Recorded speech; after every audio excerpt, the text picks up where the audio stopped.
Buckle up, Buttercup. This video will show you 10 people who tried to cancel their death subscription but ended up getting charged extra. Let's dive face first. The Human Popsicles.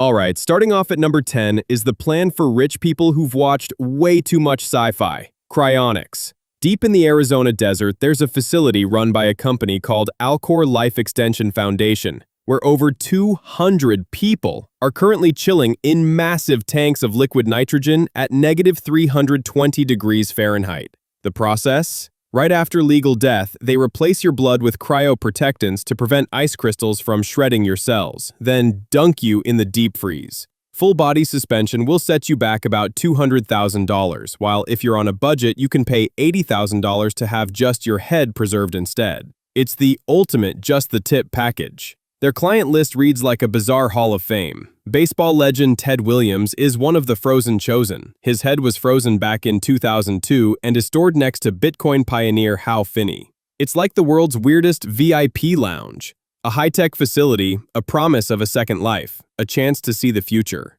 Sounds almost reasonable, right? Almost. Here's the catch. Alcor's official position is that revival may be possible in the future. Maybe. Because we still don't have the tech to thaw a human brain without turning it into meat soup.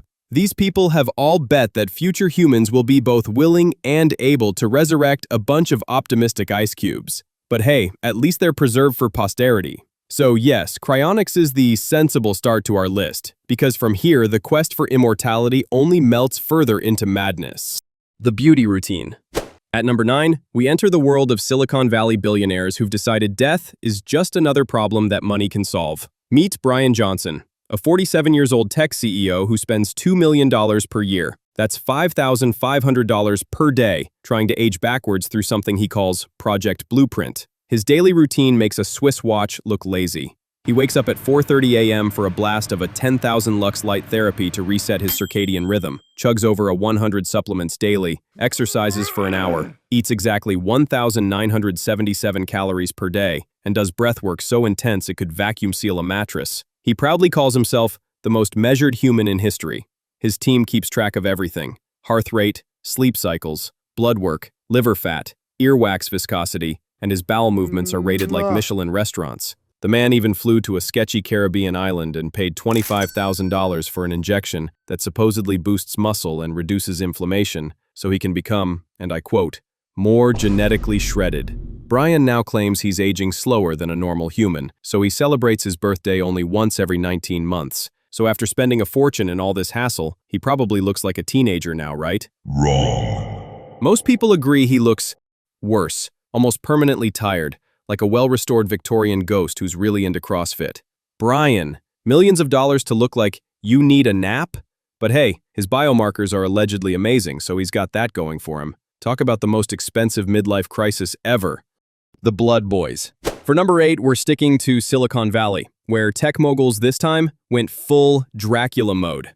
Peter Thiel, the billionaire behind PayPal and Facebook, became fascinated with a procedure called parabiosis, which basically is the scientific term for hiring young people to be your personal blood bank.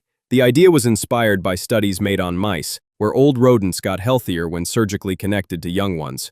A company called Ambrosia, named after the food of the gods because subtlety is dead, started charging $8,000 per treatment to pump old rich people with young plasma. $8,000 for one transfusion.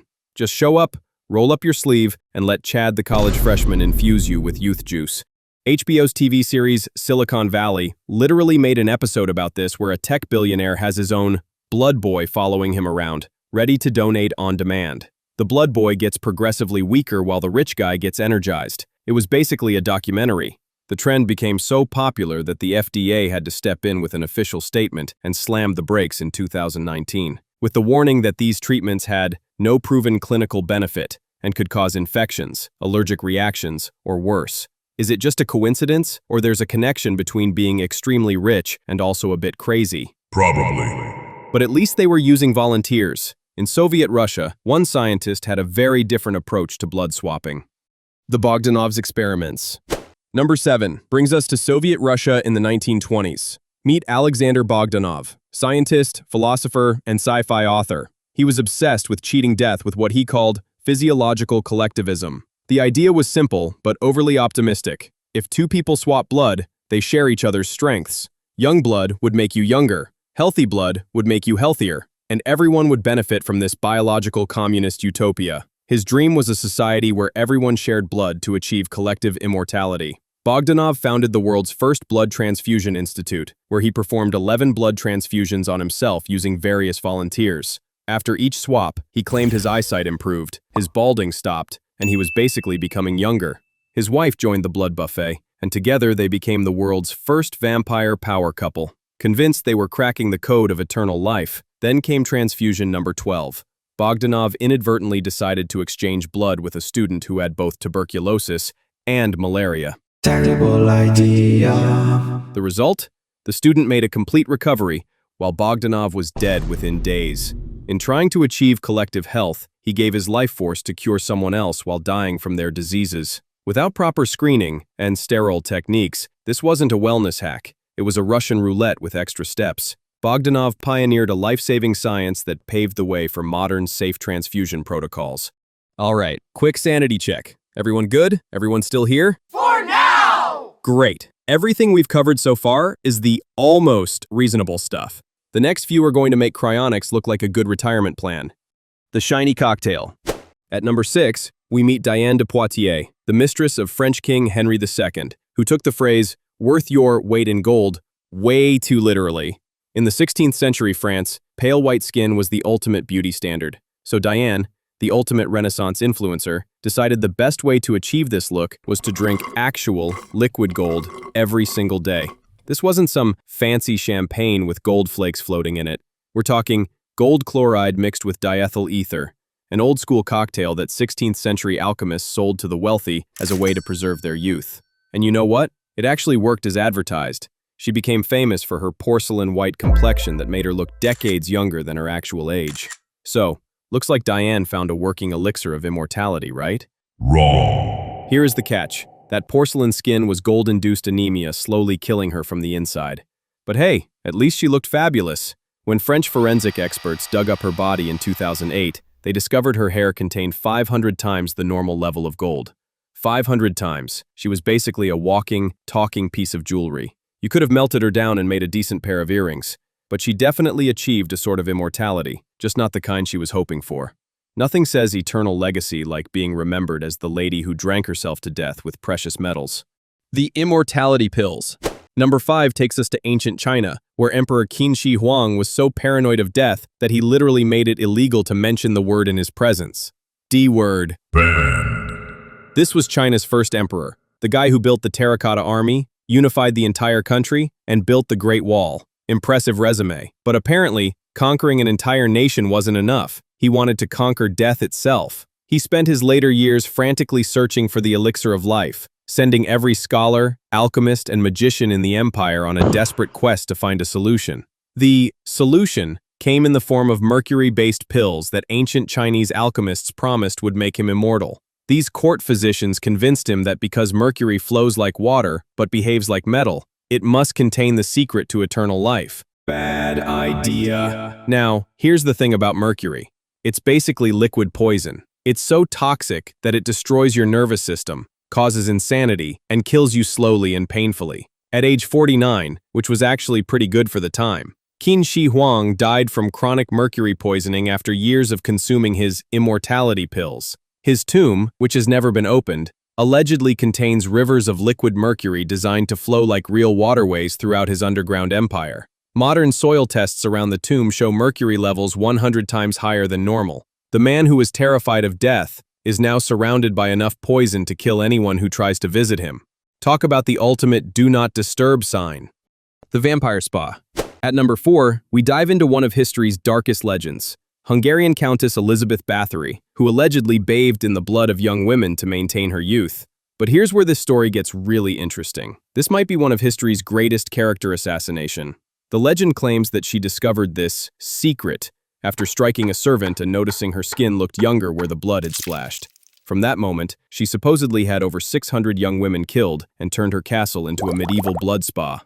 Insane. But here's the plot twist. The blood-bathing story didn't appear in any historical records until 1729, over 100 years after Elizabeth's death. While she was arrested in 1610 on charges of torture and murder, none of the original trial witnesses mentioned bloodbaths. And it's important to note that the only eyewitnesses who testified had their confessions extracted under torture, making their claims highly questionable. Historians now believe this was likely a political conspiracy. Elizabeth was incredibly wealthy and powerful, controlling a vast territory. Her family ruled Transylvania. Her enemies, including the Hungarian king who owed her massive debts, had every reason to destroy her reputation and seize her lands. Whether she was guilty of terrible crimes or not, the bloodbath myth became so powerful that it literally inspired Bram Stoker's Dracula. She achieved a twisted form of immortality, not through blood, but through becoming history's most famous vampire queen. Sometimes the scariest stories aren't about supernatural evil, they're about how easily truth can be buried under centuries of lies. The Primate Surgery. Number 3 brings us to 1920s Paris, where a Russian surgeon named Serge Voronov convinced over 1,000 men that the secret to eternal youth was grafting monkey testes onto their own. And somehow, this was considered cutting-edge medicine. How can I unhear this? Voronov's theory was beautifully simple. Young monkeys have energy, old humans don't, so clearly we just need to borrow some monkey parts. It's like jump-starting a car but with a lot more regret. The procedure became so popular among wealthy Parisians that Voronov had to build an entire monkey farm in Italy just to keep up with demand. Imagine explaining that business plan to investors. But wait, it gets better. Society ladies heard about this anti-aging craze and demanded their own version. Soon, fashionable women were lining up for monkey ovarian tissue grafts because apparently equality in medical quackery is important. The whole craze got so mainstream that bartenders created a cocktail called the monkey gland, made with gin, absinthe, and orange juice. Here's the kicker. The entire procedure was doomed from the start because the human immune system rejects non-human tissue. The grafts failed, and any improvements patients reported were pure placebo effects. But that didn't stop people from throwing monkey gland cocktail parties and bragging about their exotic surgical experiences. Voronov made a fortune living on an entire floor of Paris's most expensive hotel with butlers and housekeepers, all funded by rich people's desperate desire to avoid aging. That's either the ultimate con or the world's weirdest entrepreneurship success story. Quick time out! Okay, we've covered freezing, blood swaps, metal drinks, and monkey surgery. At this point, we've established that humans will literally try anything before accepting death gracefully. But these last two? Just tell us! All right, get ready. The ancient seasoning.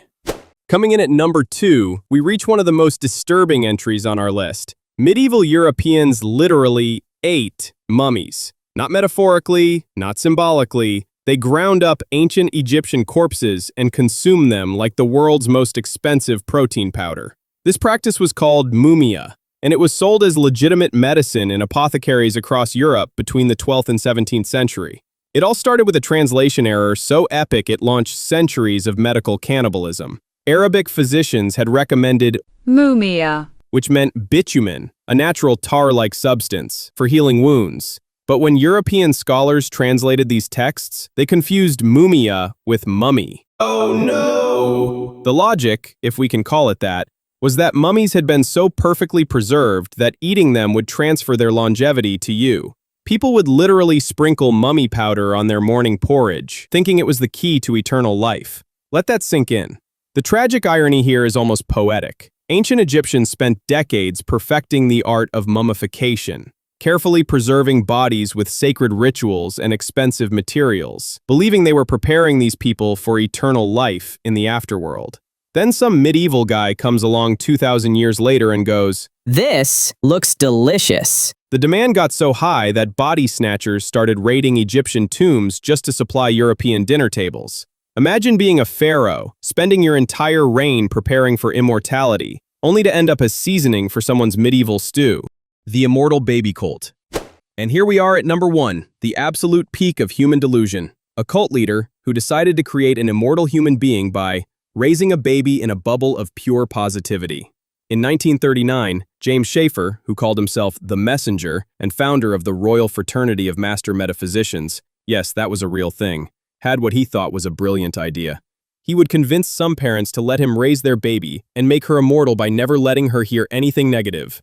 Meet baby Jean Gaunt, who became the world's strangest immortality experiment. Schaefer arranged the custody and moved this 3-month-old infant into a mansion with 24/7 nurses who could only speak positive thoughts around her.